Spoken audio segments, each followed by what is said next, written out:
Hello, hello, hello. Hello, hello. Welcome to Awkward Aquarians Review. Today we are talking about Buffy the Vampire Slayer, Season 1, Episode 3, The Season Witch. of the Witch.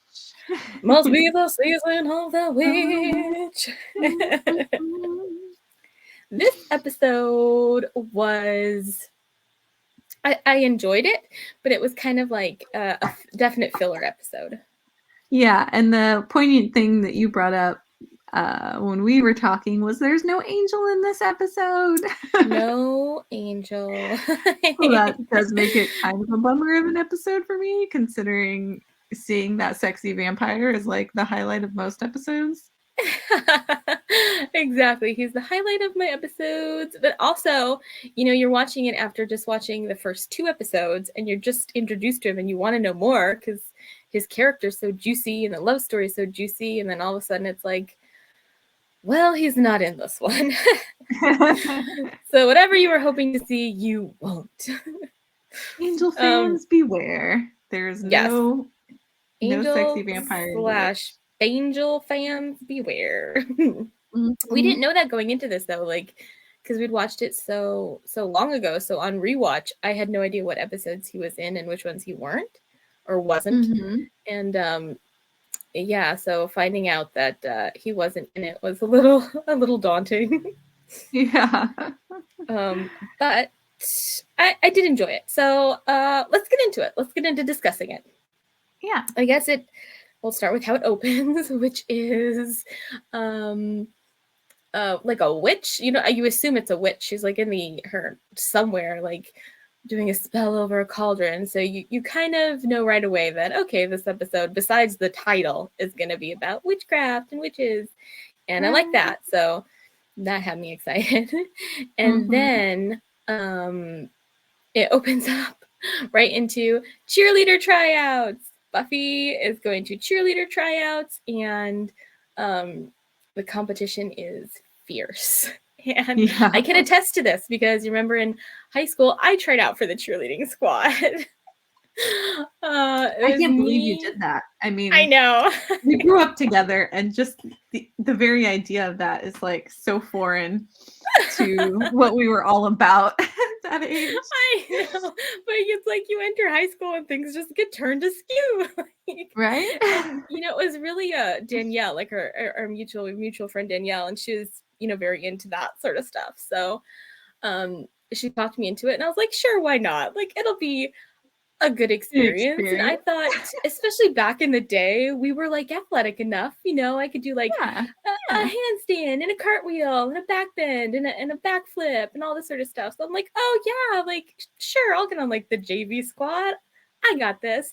Oh my God, did I not have that? It was I felt kind of like Buffy, like you walk into the we didn't have it in the cafeteria, I forget where we had the tryouts, and you just see these girls like multi-flipping across the floor, like splits into like a somersault. Like Olympics or something. It was crazy. And then the routine, like you had to memorize the routine, like bam, bam, bam, bam, go. And I just did not have a head for that. So after like the 3rd step, I was just, nope, I'm not getting this. Like, this is not happening for me. And yeah, I didn't make it. Neither did Danielle. But it didn't really, it was more like, oh, this is a fun experience. I'm so glad cheerleading was not something I wanted to do because these girls practiced from birth to get in it. So wow. I can attest that it is a serious endeavor for a lot of people. And it was for the Sunnydale cheerleaders because trials were crazy. We're introduced. Cordelia, of course, is trying out because, she wants to be a cheerleader. It's like one of her big goals in life. And we're introduced to the character Amy, who, like, Willow knows her. They've been friends. She seems like a nice, sweet girl. And then, like, a cheerleader like spontaneously combusts, her hands combust, and there's no explanation why, but Buffy saves her, so it's a-okay. But I like that they hop right into the sci-fi element You know, they're like, this is a sci-fi fantasy show. Like, we're gonna give it to you. Like, they don't Yeah, wait like around. we're not gonna hold back. There's no playing Cheerleaders around. combusting right away. Yeah, spontaneous combustion, have at it. And of course, Giles is, fascinated by that, which I love. And then we have, I think Buffy, like they don't make the team. Like Buffy and Amy end up as alternates on the squad. And then we kind of find out that as more accidents happen to these cheerleaders, like one cheerleader ends up getting her like mouth sealed shut with skin. Yeah, kind of dark. And so, yeah, really dark. Cordelia ends up going blind and almost gets hit by a car. So it's basically all to get Amy up on the cheerleader squad, and they basically kind of figure, oh, maybe Amy's the witch that's doing these things because cheerleading is so important to her mom. Like her mom was a big cheerleader, and that's like the main reason Amy wants to be a cheerleader. Like, oh, my mom. So they figure, oh, she's doing this to appease her mother, and they do this, I don't know, this like witch finding spell thing where they have to like spill something on her skin and it turns blue, and then they know it's her.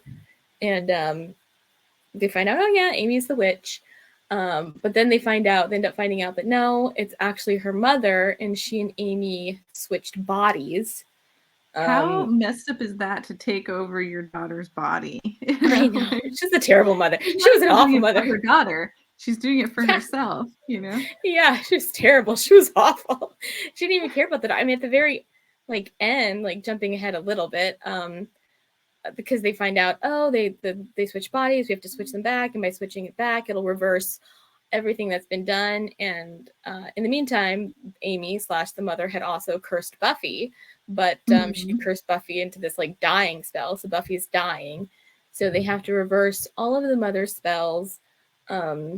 They do, and then the mother switches back to her original body, and the mom was basically just going to send her daughter to like this nether world somewhere to be gone forever. And kind of like Willow, like I will send her to like yes, goddess Hecate, here Michael. Like, oh god. Yeah. So, and then she goes to blast Buffy, I guess, to send Buffy there too, and Buffy ends up like kicking down this mirror, so the spell bounces off the mirror and hits the mom, and the mom gets taken to whereversville. And you find out at the very end, because Buffy and Amy, now in her own body, are just kind of talking and being like, oh, do you know where your mom is? Oh, that was awful. Oh, we're friends. And finds out the mom is actually in this like little mini cheerleader statue. Trophy in the case. Just trophy, trapped. yeah. Just trapped there. So it's a fitting end, but at the same time, I'm always against like an eternal damnation. Like if she had a year in there, I'd be like fairsies. But to be in there for like eternity, just eternity. Seems like, oh, that's harsh. Maybe if it's ever melted down, she'll get out or something. Yeah, that's true. That'll be She's her salvation. like a genie now, so yeah, something trapped like in the bottle. Yeah, make amends somehow. Because how can you make amends if you're? And granted, she was terrible. She was awful, but still. Yeah. But so that was the episode, and I think it was a fun episode. There were moments I liked it was about a fun romp, because you've got all this crazy witch stuff happening, and then that turn where it turns out that it's the mom who has taken the body and all of that. And so that was pretty cool. Yeah, it was kind of cool seeing witches brought into it. I like that. I always like a thing with like witches. I like witches stuff. So, yeah, and it kind of sets up. So the first 2 episodes are pretty vampire heavy, but then in this episode they set up like, hey, this is just a supernatural show. Like, we're not just going to use vampires. Like, there's going to be everything. Yeah, and I like that decision. I like the decision where it was right away. It's like, okay, we introduced the vampires. Obviously, vampires are the main thing, but hey, we're on the Hellmouth. We have a lot of supernatural creatures here. Let's introduce a witch. And witches and vampires. And so yeah, I really liked that decision making, and I liked, it was a very high school vibe. Cheerleading and Buffy still kind of struggling with wanting to do normal things, but still having to be a Slayer, and it was an episode that kind of focused on the Buffy relationship with her mother too. Yeah. Which just I don't know. Like I think that the thing about the relationship that bothers me is because the whole time I'm just like almost like screaming in my head, like, just tell her, just tell her. And that Like, frustration lasts for a very long time because they just don't tell the mom. Like, and they then when they don't do tell her, the she mom. doesn't handle it well. But it's also because it's been how many years or how long? It How feels long? like years that they should have told her. And they only really gave her like less than half an episode when she did find out, you know. I mean, she handled it wrong for half an episode, but didn't give her time to handle it well. Right. And yeah, and in this one, you know, they're just there, you can tell there's this disconnect between them. Whereas like they don't understand each other, they don't get each other.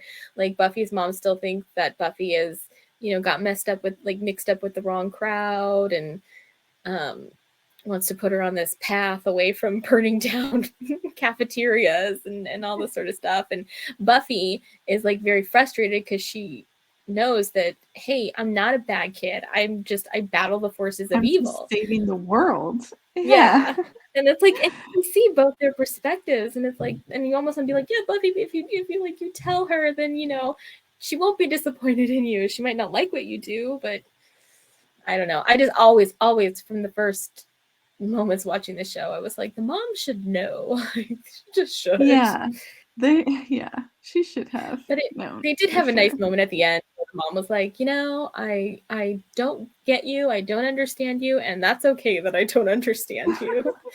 And Buffy was like, I love you, Mom. I think realizing that compared to Amy's mom, like her mom's actually a gem. So it had Her that mom nice wasn't trying little. to possess her body and win some cheerleading No, contest. yeah, her Like, mom just kind of wants what's best for her, just doesn't always go about it in saying it the right way. So, mhm.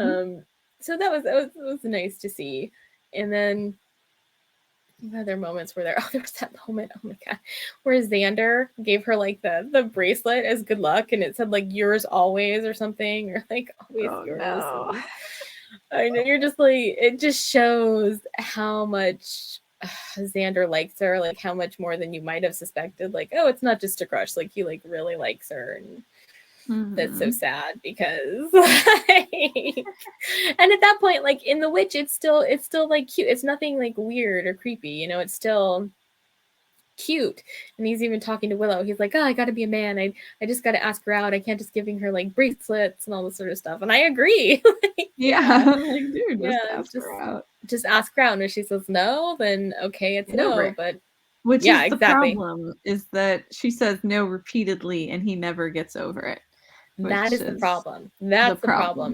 problem. Yeah. And in this episode, it's before any of that happened. So it's still kind of just like, So it's oh, he's still like a friend with a innocent. crush on his friend. And Yeah. so that's really still sweet and still funny. And I really liked Xander in this episode, and I really liked Willow in this episode, and they were very supportive of Buffy and her cheerleading. It was really cute to see. So all in all, I liked the episode. Filler, but you know, you're gonna have filler episodes, obviously. Yeah. And at least this was a fun filler. Yeah, it was one that didn't. I wasn't bored. I wasn't like, oh, I'm ready for this to be over. I was watching it like, what happens next? Mm-hmm. So yeah. So out of how many steaks would you give it? Because we're doing steaks. We're not doing stars. We're doing Bloody bloody steak. steaks. Bloody steaks. And in compare, you have to like think of it as like in comparison to like all the other episodes too. Like how much you like other episodes or dislike other episodes. I know. I'm trying to think. I think I would give it a 6 or a 7 bloody steaks.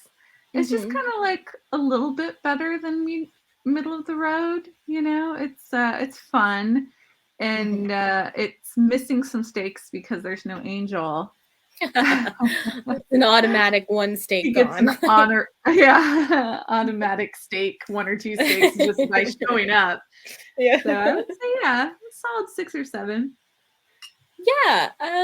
I kind of agree. I think I'm gonna give it a solid 6. Like it was something I enjoyed. Something I'd obviously watch again. Like it's not an episode I'm not gonna watch again. But not one that I would ever go back and be like, oh, I'm gonna watch the Witch episode. So yeah, a solid 6. Yeah, solid 6. All right. Well, that wraps it up for The Witch. Next episode, we're going to be reviewing the one after that. Yeah, I'm just like trying to think which one that was. Oh, I think it's the Xander centric episode. The Fourth episode. The one where with the bug teacher. That one was pretty funny. Yeah. Yeah. All right. So yes, next episode we'll be talking about the Xander bug episode. I forget what it's called. And we hope you liked listening to our review of The Witch. Yeah, let us know your comments and how you liked the episode and how many bloody steaks you would give it. And we'll see you next time. Bye.